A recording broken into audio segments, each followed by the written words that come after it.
Welcome to the Books of Titans podcast, where I seek truth and beauty in the world's great books. My name is Eric Rosted. I'm coming to you from the beautiful Books of Titans studio here in Franklin, Tennessee. This is my first ever video edition of the episode, so thank you for joining. My goal is to read 200 of the great books over the next 10 to 15 years and share what I'm learning. I'll share a bit about each book, tie ideas together from a variety of genres, and share the one thing I always hope to remember from each of the great books. Today I'm going to cover Babrius and Phaedrus, Fables. This is book 28 from my 2024 reading list, and it's book 11 from my Great Books reading list. This is also known as Aesop's Fables. Well, my daughter came home from school the other day, and I asked her about her day, and she said, well, we're reading these stories. My daughter's 6 years old, and so I asked her a little bit more about it, and she's like, yeah, they're these stories with animals in them, and then there's like a lesson, and the animals are doing, there's this one about a golden egg, and I was like, you're reading Aesop's Fables? She said, yeah, they're the Fables. And so we had a nice little moment there, and here my daughter is reading Aesop's Fables at school, or I think they're watching videos and then hearing the story as well. And it's around the same time that I'm going through Aesop's Fables as well. So that was such a cool little connection point with my 6-year-old daughter, and just fun to talk about. So last night, as I was preparing for this episode, I had this book, and what I do is she likes when I read in her room at night. And so I was reading this book, and so I just shared some of the fables that were in here, and she recognized some of them. So that was cool. So what is a fable? Well, a fable is, the definition given here is that it's a fictitious story picturing a truth. And so oftentimes it'll have animals that speak, and there's sort of a moral to the story at the end of it. And that moral is called an epimythia.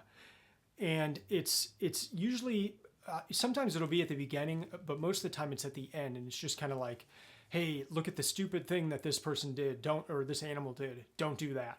And that's the moral of the story. And so that's kind of how fables are set up. I think of them as a type of wisdom literature. And so you could have proverbs where it's just like, the smart person does this, the dumb person does this, the foolish person does this, or just even like commands in a way where it's don't do this. But if you have been around kids at all, like anytime you give them a command, they're not going to obey it. So I just kind of picture these ancients sitting around like, okay, everything we tell the kids to do, they don't do it. So what are ways that we can impart lessons to these kids? And Fables is such a great way to do it because it's a story, it's engaging, and that's what we have here. Well, if you listened earlier this year, you know that I already covered Aesop's Fables, so you may be wondering, why are you doing this again? Well, here's the version I covered earlier this year. Aesop's Fables, Illustrated Fables, and it's the Barnes & Noble edition. And I was very disappointed with this edition.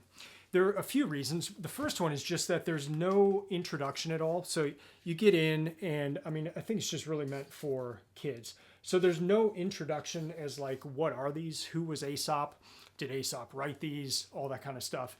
And then I'm reading the great books in order from the oldest to the newest. And so Aesop comes within the Greeks. And so I kind of have a rough estimate from my list of like, Aesop should be within this time period. And yet in this book, I'm reading things about that would have occurred in ancient Rome. So well past ancient Greece, well past the time of Aesop. And I'm just kind of sitting there wondering and thinking, what in the world is going on here? If Aesop had written these fables, why are they talking about things well past his lifetime? And so I just kind of came away very confused, not sure what to do with this book. Here, I had just come off of reading the Iliad, and then I come to this, and I was just very disappointed. So I shared some of those thoughts on social media, and someone said, pick up the Loeb edition, which is this one, of Babrius and Phaedrus. And so I did, and then I decided to just go ahead and read this one. And what was fantastic is there is a 100-page introduction to the book. And it was so helpful. And so it talked about three main things in that introduction. And the first was Aesop, and then we get to learn about Babrius, and then we get to learn about Phaedrus. So I'm going to just highlight those three people really quickly here in this introduction, and then share kind of what I'll be doing for the rest of this episode. So first off, Aesop was an actual person and lived in Greece. The years that he lived in Greece or was alive was 620 to 524 BC. And so this is after Homer. Homer died roughly 750 BC, and so now you've got Aesop kind of after that Homeric period. He was a contemporary of Sappho. So last year I read Sappho's play, her poetry, and so they lived at the same time. Herodotus and Sophocles are after this period, and so it does kind of there is kind of a transition point. I remember last year when I read Sappho that she marked a transition from Greek epic to Greek poetry and love poetry. And so that was a big shift. But then now you also have a shift kind of from the epic poems of, or the epic war stories of Homer into these shorter fables. And so it's just kind of fun. It's not that clean, I'm sure, back then, where, oh, you had Homer and then you had this guy. I'm sure, there was plenty of stuff in between that we've lost, that kind of thing. But in terms of what we still have, this does mark a distinction of, okay, now there's this thing called fables. But with Aesop, he never wrote them down. And so we don't have these fables from Aesop, the pen of, or the chisel or whatever of Aesop. We don't have actual stories from him. And so we have them from these two people instead. But there was a person named Aesop. There was this guy going around and telling fables, and he was at one time a slave, and that's kind of, it ties into why he wrote in these fables. And there's one part I want to read here, and this is from page 255. So here we go. Now I will explain briefly why the type of thing called fable was invented. The slave, being liable to punishment for any offense, since he dared not say outright what he wished to say, projected his personal sentiments into fables and eluded censure under the guise of jesting with made-up stories. End quote. So that really helps put this in context. So if Aesop was a slave, there's certain things that he just can't say, or else he's going to get in a lot of trouble. And so fables allowed him to share stories. It allowed him to speak in a way where he would not be censored for saying these things. So that was, I thought that was kind of a neat thing. But again, he did not write any of these down. So now we need to get into Babrius and Phaedrus in terms of where these stories were finally collected. So the first guy here, Babrius, he was a Hellenized Italian living in Syria in the second half of the 1st century after Christ. So Hellenized, he was Greek but he was a Greek influenced Italian living in Syria, and in the second half after Christ. So this is this is 600 years after Aesop. So you can just kind of imagine that these fables would have been going around. Parents tell them to their kids, those kids tell them to their kids, and on through the generations. And so you've got these stories. They've been going around for a while. Perhaps they originally came out of Aesop's mouth, but probably it's more like they're Aesopic in the sense of like it's of the style of Aesop. And so you've got these stories, and then Babrius and Phaedrus are kind of the two that first collect them. What's interesting about this Loeb book, and if you are familiar with these at all, they come in two colors. There's green and red. And if it's green, it means it's in Greek. And if it's red, it's in Latin. And so Babrius wrote in Greek and Phaedrus wrote in Latin. And so this is actually a version that has both. So here's on these Loeb books, you have the original language on this side and then the English translation on this side. So here's Latin. And then if we go to the Babrius section, there is Greek right there. So this cover should actually be kind of green and then red on the bottom perhaps. But they went with the green color here. But I do find that interesting, and what's even more interesting is that Phaedrus lived before Babrius. And so he was born in 18 BC, Phaedrus was, and then died into after like around the time of Christ, I think. So let me just read an intro that Phaedrus had. And this is an intro into one of his collections. He had five books of fables, and this is one of the introductions. He says this in book 1: Aesop is my source.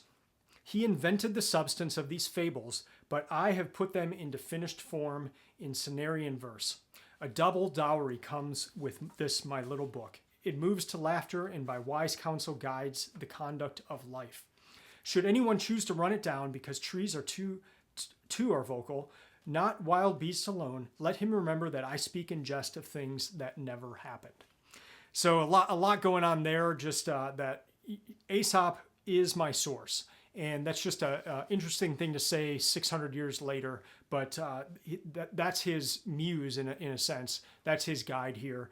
He's compiling these, he's enhancing them perhaps, he's inventing his own. And so both of these guys kind of did a combination of that. But that just helped me to answer that question and I guess the disappointment I had after reading the illustrated version of just, what is this?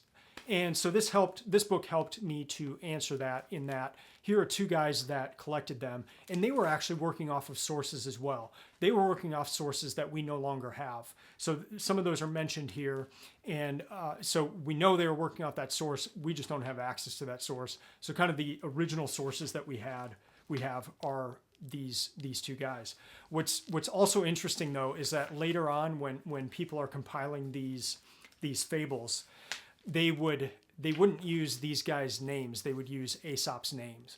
And if you go in any bookstore now, you're going to see Aesop's Fables. You're not going to see these guys unless you get this Loeb edition of the book. A couple other things here. The Babrius, he wrote an estimated 200 fables, of which 143 survive. And then Phaedrus, he wrote a lot as well. He would make innovations, but then add his own in there as well. He was also very self-conscious. So if you read those intros to each of his books, he just talked about himself a lot, which I thought was kind of interesting. I did notice a few of the fables would overlap. So even between these two guys, you would have some of the fables that overlapped. The version I read is this Loeb Classical Library edition. This was also very, it was not sanitized, let me put it that way. The Barnes & Noble edition is for kids, but there were some in here where it was like, okay, that's a bit much. That's not gonna make it into the Barnes & Noble edition. So if you want kind of the unsanitized version, get this. If you want to know more about the backstory of like what is going on here, who was Aesop, how were these collected, all that, there's 100 pages of that content in this book. So I'd highly recommend getting this if you want kind of a deeper dive. If you're doing a great books reading list, do this one as opposed to like some illustrated version of Aesop's Fables. So for the rest of this episode, I am going to do a couple things. So I'll have 2 more segments. The next segment, I'll cover some of my favorite fables, and then I will also cover just like some quotes and lines that stuck out to me that I really liked. And then in segment 3, I will cover the one thing, my one key takeaway from Babrius and Phaedrus Fables.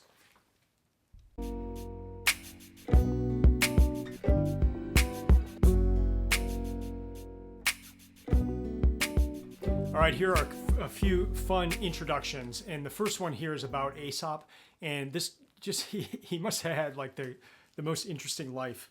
So here, this comes from the Greek life of Aesop, and I just want to read this part. Stick with me here. The biography describes in dramatic detail how Aesop outwits his master Xanthus, the formal philosopher on the island of Samos. How he wins his freedom from interpreting an omen that Xanthus was asked by the Samians to explain but could not. How he was surrendered by the Samians to Croesus. How he won the favor of Croesus and wrote his fables for that king. How he solved riddles for King Lycurgus of Babylon. In the latter's contest with Nectanebo, king of Egypt, which is a long story taken from the Assyrian book, And finally, how he came to Delphi and was condemned by the Delphians on a framed up charge of sacrilege, told them a number of fables in the course of pleading for his life, but in vain, and then was killed by being thrown over a cliff. So that is the exciting life of Aesop. He kind of sounds like the most interesting man alive. And so that's just some of what we find out about him. Now let me read the prologue here to Babrius and his part of the Aesopic fables, as he calls them. And here's what he says: "And now I shall adorn each of those fables with the flowers of my own muse. I shall set before you a poetical honeycomb, as it were dripping with sweetness, having softened the hard chords of the stinging iambic." End quote. I just love that. And again, you get this calling upon the muse, like you do at the beginning of the Iliad, the beginning of the Odyssey, different parts within those epics as well.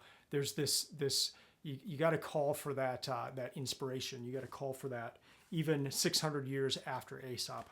I love that. So let me just read some of my favorite fables here, and I think you'll get a kick out of these. The first one is cultivating gentleness. There's it's a quote, and this is that like kind of the moral at the end of the fable. So here's how this one goes: "Cultivate gentleness, my son. You will get results oftener by persuasion than by the use of force." End quote. If you've been listening to this podcast recently, that has been a big theme. I've seen it over and over in the tragedies, in the epics, but just this idea of moving from things done by force to things done by persuasion, and just kind of even the question of which one is better. Just in terms of getting things done. Like, is it better to force somebody to do something or to persuade them to where perhaps they don't even know they're being persuaded in a certain direction? And you certainly see both of those tools being used in the Iliad, where a lot of times the gods are using persuasion to try to get things to be done a certain way. But there's also this aspect of force as well with both gods and humans.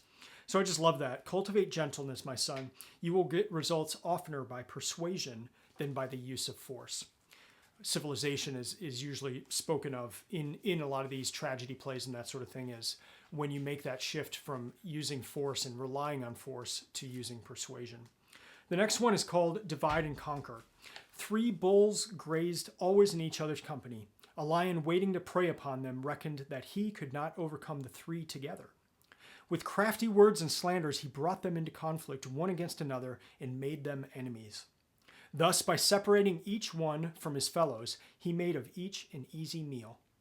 If you aim to live without danger as far as possible, put no trust in enemies, but hold fast always to your friends. I love that one. Just the way that they get defeated is to get separated and to divide amongst themselves. Next one, the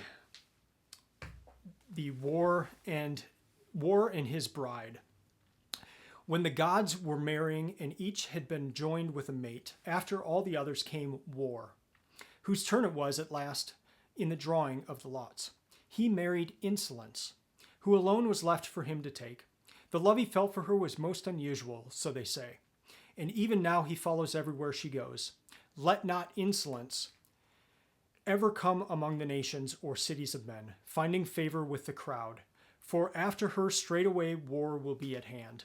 End quote. I just think of that in our current times of war and insolence. So insolence is just a lack of respect for other people, but that is tied to war. And so if a nation is moving in that direction where there's just a more and more lack of respect for other people, that's leading in a direction that's not good. And I just love how this short little fable can carry such a strong lesson like that. Next one, I want to close with this one since this is the one that my daughter was reading in school, and this is the golden egg. When a good hen was laying golden eggs, her owner thought that he would find inside her body the great pile of gold with which he supposed her to be pregnant. But after killing her, he discovered that she was in all respects like other birds on the inside. While hoping for great wealth and being in a hurry to get it, he deprived himself even of small gains. end quote. So that's one I read to my daughter last night, and she said, yeah, the hen did not get killed in the version that we had at school. So again, this is the unsanitized version of these fables. Now let me close with just a few quotes. So not reading the whole fables, but just things that I enjoyed that I came across. The first one is this: every man who rejoices in ugly things as though they were fair and good is God cursed and blind of heart. That was interesting. The next one: bear bravely what is given you by fate and seek not to dodge it by clever devices. You'll not escape what is bound to be.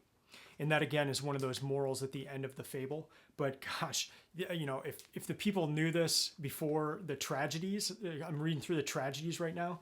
If the people in those tragedies, like especially Sophocles' tragedies, had known this: bear bravely what is given you by fate and seek not to dodge it by clever devices. You'll not escape what is bound to be. That would have been a good lesson for them in the tragedies to know that. Last one here: the master's eye sees more than any other where his interest is at stake.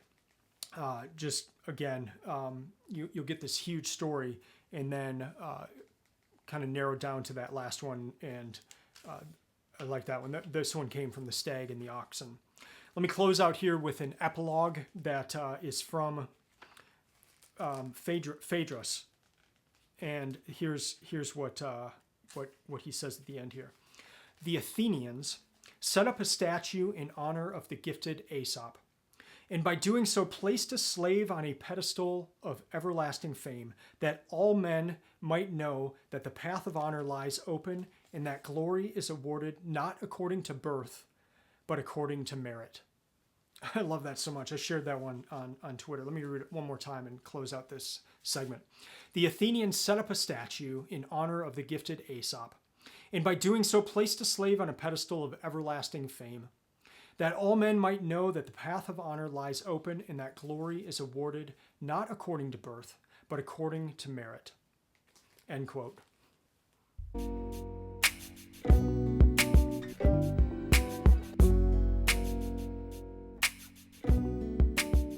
All right, here's my one key takeaway from Aesop's Fables.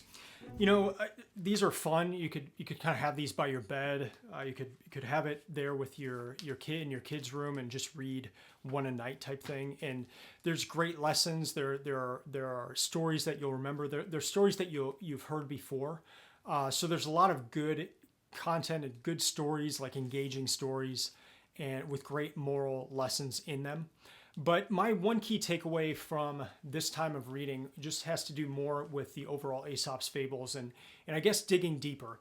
And I'm so glad that this one exists, because I was so confused after reading the illustrated edition and just not knowing where did these come from, who wrote them. And yes, I could have gotten online and looked some of that stuff up, but to be able to read the two other people and how they compiled the stories of Aesop, how they compiled these fables into different works, added their own, embellished them, did different things to them, but still viewed Aesop as the master of the fable, and to how that has lasted through today, and how we still think of Aesop, them being as Aesop's fables. And some of these were only found 150 years ago, and so we're lucky to have them. They were lost for many years, as so many of the other great books that I've read for this project. Some of them, like Homer and that kind of thing, they were around the whole time. Maybe not in every area, but you've got some that were just lost and that we've rediscovered, especially with the cuneiform writing and that sort of thing from Babylon. So it's an exciting time to be alive, but just that aspect of these being compiled, there being kind of this style of it. I like to think of it in the style of like Leonardo. So Leonardo had a studio, and so he painted a certain way, and we have his paintings and that sort of thing. But then he had students as well, and they would paint in the style of Leonardo. And so there's works out there that are in the style of Leonardo. You can kind of think of this in that terms as well. So some of these may have come from Aesop. We don't know. Some of them may be original to these two guys, but we've got this group of fables now, and you just see this all over the place. You see a ton of stories today, news stories, where they make use of animals speaking and there being a moral lesson to it and all that. So these fables have stood the test of time. The idea of a fable, moving from Greek epic war stories into these fables, just kind of a neat shift, a neat thing to consider, a neat way to impart lessons and that sort of thing. So to recap, if you're going to read this with children, maybe do something like this. If you want to dig deeper, get this version and read that. Get the Loeb Classical Library edition. And then in terms of if you are doing a Greek books reading project, it gets a little confusing in the sense if you're wanting to read them chronologically, like the oldest to the newest books, it gets a little complicated because Aesop would have been alive in the 600 BC, so like after Homer, around the time of Sappho. But then what about these guys compiled them later on? And we don't actually know if the ones from Aesop, if they're actually from him. So do you put it around 600 BC or do you put it around the zero from BC to AD? Like, when should you read this? And I say go ahead and put it when Aesop lived. Put it around that time frame, so you'd be reading this after you're reading Homer. I just think it's fun to kind of track that change from epic poetry to this.